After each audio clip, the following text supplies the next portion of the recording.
This is Zakhele, still at the African Liberty Forum, and this time I'm joined by a familiar face to our frequent watchers on our YouTube channel, and it's Mr. Martin van Staden, our head of policy. He does not need to introduce himself. I already did that on his behalf, but yeah. If I were to, at the very least, get his thoughts, right? So he's been in the liberty movement for a very long time, and I'm sure you've been asked this plenty of times, but it is still an interesting thing to know. Why do you think? Why are you such a rabid libertarian as you are? Well, I mean, the answer for me is quite clear, and that is that no choice that people by biological nature have to make is valid without it being chosen.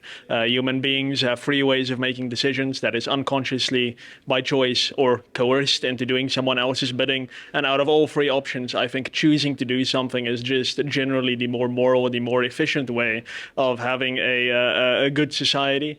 And yeah, when that's not on the agenda, then our options are either we're so drunk and inebriated or sleepwalking that we're just unconscious, or we're doing someone else's bidding, but somehow they get to choose, but we don't. So that doesn't make sense to me. So I pick voluntarism.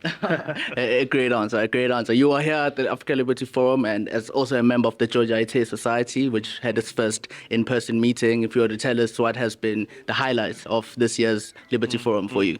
Yeah, so I mean, the George Ayittey Society is very exciting because finally African liberals and libertarians are getting together to form a community of thinkers who are going to go a level deeper than usual. So the rest of the liberal movement around the world has had the Mthembu Society. They've had very advanced think tanks that have allowed themselves to go to questions of philosophy and far deeper theory.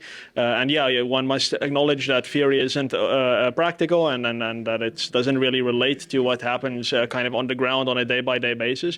But you do have to do the deep work so that it can inform the practical policies that we advocate. And African libertarians haven't had an opportunity to do that until now. And the George Ayittey Society allows us to really create some depth, philosophical depth to our liberal movement on the continent. I agree fully. It has also been a personal highlight for me being part of the George Ayittey Society. So yeah, thank you for your time, Martin. Absolutely. Cool.